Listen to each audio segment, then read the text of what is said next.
Do you love to play Magic Online but have a tight budget? Check out Mtgo Academy's Academy Budget Bot in the Magic Online Classifieds. All cards in stock are cheaper than one event ticket.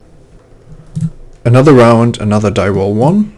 So let's play first and see if we can win this final. Not having the second green here hurts a little bit, but I can still draw it, and I have a Sedge Scorpion. I think this hand is perfectly reasonable with 15 more lands and 3 great mana accelerants to draw 2. Without the Sedge Scorpion it would be a bit problematic. If that was a 4-drop, I think I would mulligan.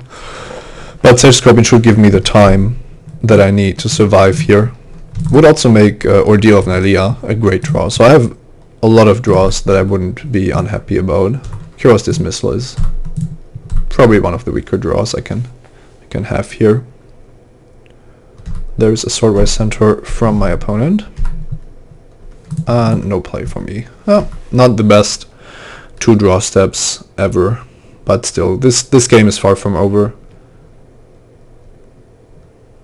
Agent of Horizons, alright, that looks fair still. Opponent declines to trade. And I have my own Swordwise Centaur, so now I think things should develop quite normally. Even if I don't draw lands, I have the Nimbus Naiad. I have the Swordwise Centaur to trade off creatures. And this, in mono green, I don't think there is anything that's too scary here. And I even have the Kira's Dismissal to punish a Feral Invocation. Well, not punish in particular, but still. I did block the Agent of Horizons with Sedge Scorpion, so that a pump spell like Aspect of Hydra didn't leave the agent in play. Swordwise Centaur gives 1 more devotion, but the fact that this becomes unblockable for blue is more scary. I will Divination here. Not too keen on blocking the Swordwise Centaur with my Nimbus Naiad, and I need the lands anyway. Of course, if I'm forced to, I will block it, but oh, that could be a problem. Centaur Battlemaster is always a pain. Alright, I have an Enthausa, so do I just play my 4-5 and hope that that gets there? I think I do. I have the Sudden Storm if things go out of hand. If my opponent has a time to feed, I'm probably dead anyway, because no matter what I play, I'm in trouble. Mischief and Mayhem, wow.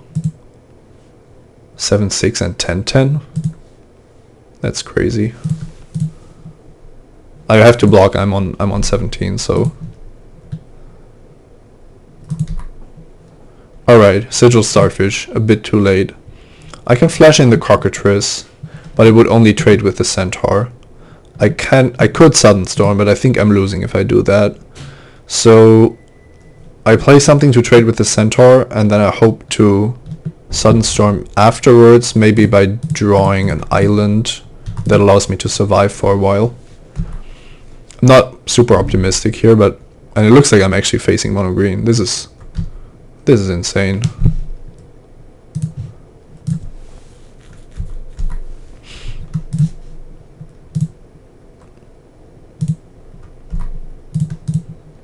Alright, my original part of the plan worked out, but yeah, I'm not surviving this. Sorry, but I'm not beating that. So I probably can't even bring in much. I think Deserter's Quarters is a card that I want. It overperformed quite solidly last match, and it's exactly what you need if the green creatures grow out of hand. I might have actually had to main deck this. It played so well, I can't really say if this shouldn't be a main deck inclusion most of the time. Curious Dismissal seems weak. I'm gonna take it out here. Most of what my opponent has been doing hasn't been focused on enchantments. I also don't like the Faded Infatuation too much with the amount of pressure that my opponent is putting on. I might want Coastline Chimera instead to block. Pillar of War, not so much. Let's take out the clunky rare, play 1 more 4-drop, and hope that we can get there.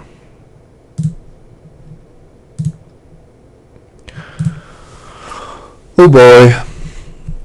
I'm on the play, and I do have 8 islands in my deck. If I draw one of them, I should be fine, but I need to draw it really early. I think my deck can have much better hands than this. And that is not one of them. I could play a Sedge Scorpion on turn 1, but nothing else. I'm gonna mulligan down to 5.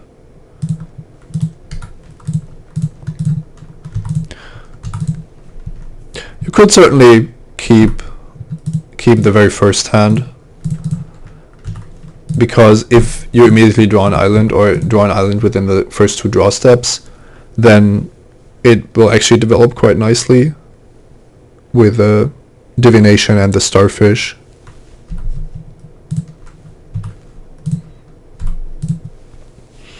Because I'm only on 5 cards, I'm going to play this aggressively and hope to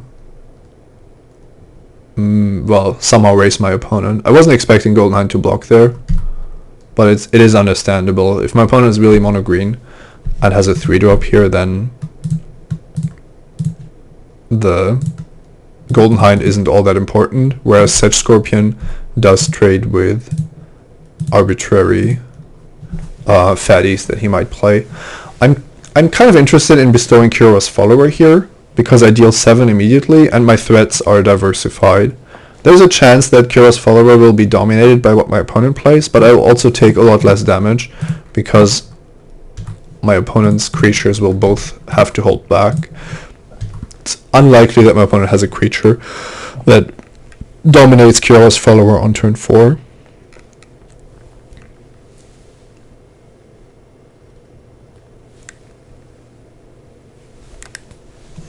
It does mean that using the Follower will be a bit worse, but I already dealt 2 extra damage that the Cloaked Siren would have to deal next turn. This looks still fine, and now, yeah, now at least I prevent this from attacking, and I could also attack. That would enable Aspect of Hydra to be cast, and I don't think I want that. I want to just attack with Cloaked Siren here, and if my opponent has combat tricks, then at least he's forced to cast them when he's attacking me the turn after, and he might actually want to be casting a 5-drop instead.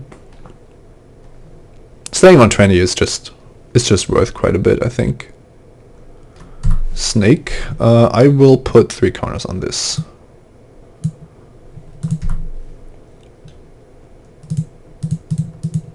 My mulligan to 5 is developing really nicely here. Don't think I have to really explain why. So as long as my opponent doesn't have Sky Reaping, I think that my Cloaked Sirens will get there. I'm on 20. Combat tricks don't matter. The best card that my opponent could have is Time Defeat, I think. So yeah, I think I'm pretty favored here.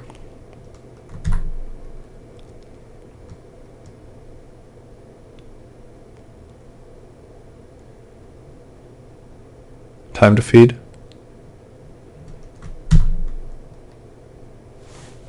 Okay.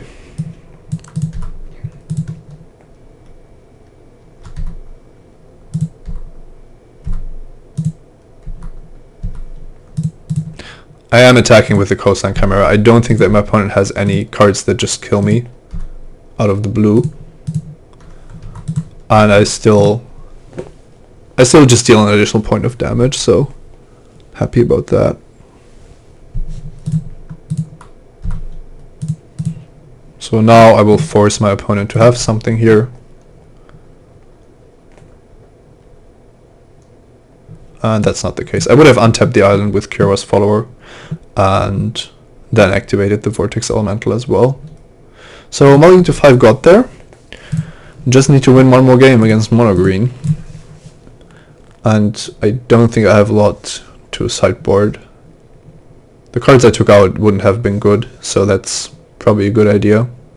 And I'm not interested in the rest. Let's do this. Time for the Starfish. I'm not mulliganing. Let's see if this works out. I have to lead with a forest because I have the Swordwise Centaur in my deck, but I would want to get this Starfish into play anyway. Ordeal of Nylea, that looks familiar. Might not be the right line of action here though, with the Starfish just being more important on defense. I will just draw my card. Oh, it's a Curious Follower.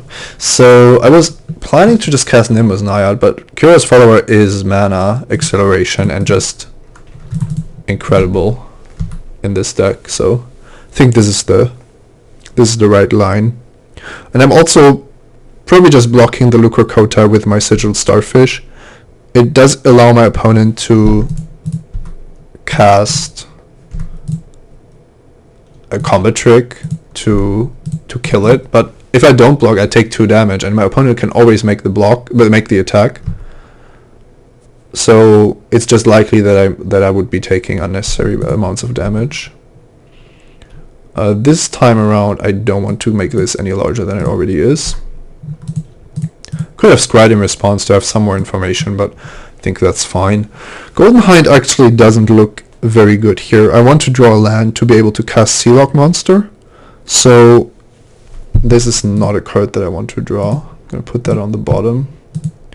And now the question is if I actually scry in my upkeep again. Sigil Starfish guarantees to protect 2 points of damage by blocking the Ravenous Lucre Kota, but finding the land is just a lot more valuable, I think.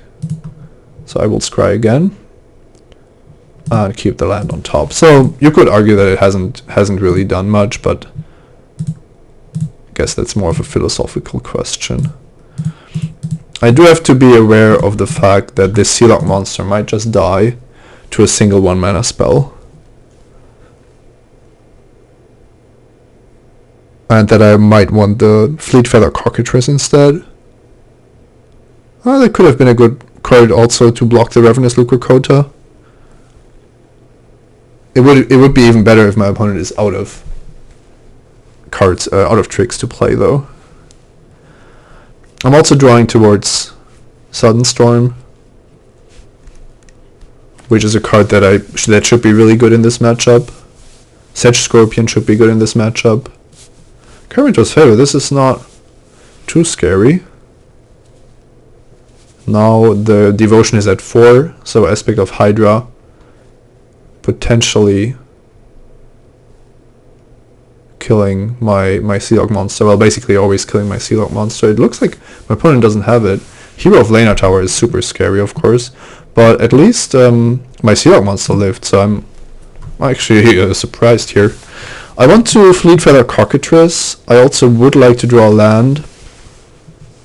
This time the Starfish is a bit more important on defense. Yeah, if I don't draw the land, then I have to tap the Curious Follower for the Cockatrice. That's also not great. But I'm basically locked into casting this. I think there's no way around that, especially with the Hero of Lena Tower. So I'm just not scrying. I think the Starfish could also be a good chump blocker. Sudden Storm, that's good. So now I'm passing the turn. And I have to be wary of the fact that the Hero of Lena Tower might just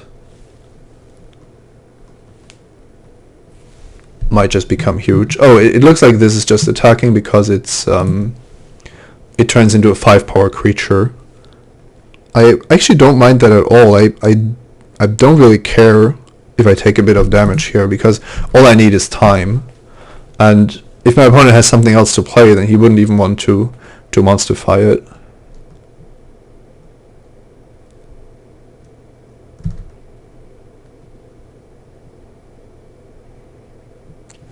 Okay, going down to 15 here is definitely not a problem. It's also super risky in a sense. My opponent is running into all kinds of cards with this line. I'm going to keep this on top. I'm going to run out the Fleet Feather. Flash Flying Death Touch thing. And now I have 5 mana. If I want to ever ordeal, it should probably be now. Then I could ordeal up the Fleet Feather Cockatrice. It looks like my opponent is not on any targeting effect, so doesn't really have a lot of action going on. And I have 6 mana. I need a bit more. I want to monsterify this, but I don't have the mana yet. Could also create a blocker that's large enough to block the Lucrocota with the help of Nimbus Naiad. I could also just block the Lucrocota by untapping Fleet Feather Cockatrice, but I would want to cast Sudden Storm before doing any of that. So I think this is the turn in which I attack to enable the Ordeal to do anything at all, really. Satyr Growth Dancer is fine. Let's see what gets pumped here. Agent of Horizons doesn't really look scary right now. Could become scary if the Lucrocota gets tapped for blue, but then there is a 5/7 that's not attacking. Alright, beginning of combat. The Hero of Lena Tower is not scary at all, and the Agent I would rather block than the Snake. So I'm going to tap the Lucrocota. Oh no, I'm going to tap the Lucrocota and the Agent, because tapping the Lucrocota gives my opponent the mana that he needs to make the Agent unblockable.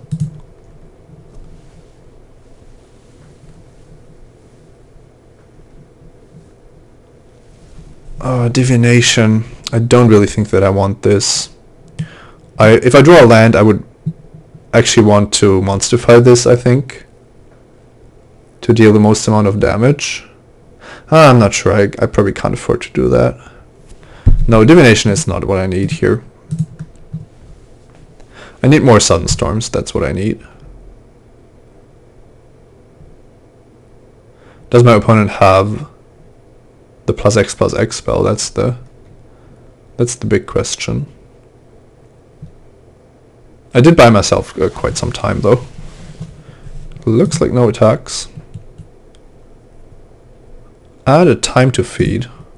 Well, that's at least a fair trade. 2 for 2. But I'm of course out of gas now. Giving my opponent an island is pretty bad when there's an Agent of Horizons that I'm facing. But it might be my way to win, to make this Sealock monster large. I should just go for that, I think. Now that I still have the time to do so. And the reason is that Kira's Follower will do a lot of work for me. And forcing chump blocks is good here. With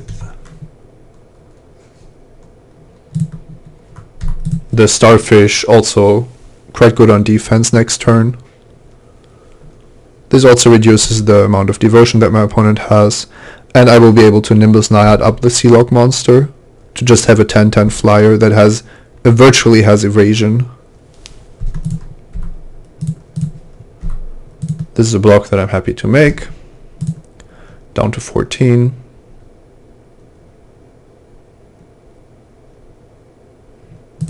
And the Battlemaster. I just have to hope that my opponent doesn't have ways to target now. The Centaur looks alright. This will be able to attack, and that allows me to cast Swordwise Centaur and Coastline Chimera, so I will take that. I'll keep that. Let's not do that. It's possible that I will be forced to chump block the Centaur Battlemaster rather than trying to ambush it with Sealock monster.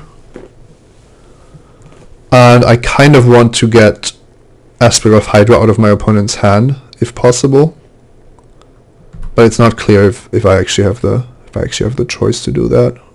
This activation looks really good for me, because if only the Agent is attacking, I think I'm looking pretty good here. Yeah, my opponent is down to 0 cards, so there's nothing that I'm fearing here now.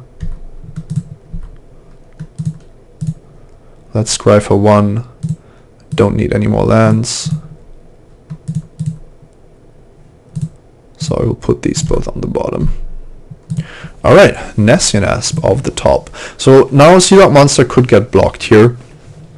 And if I want to win this game quickly, which I definitely would do, then I think I should just bestow the Sealog Monster, try to survive for one more turn, and then kill my opponent.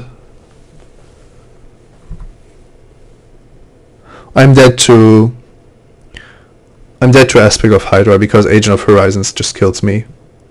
I can't prevent that from happening. I could have left open a blue. I'm representing a trick with the Kyros follower as well. But as I said, I won't be able to beat Aspect of Hydra anyway.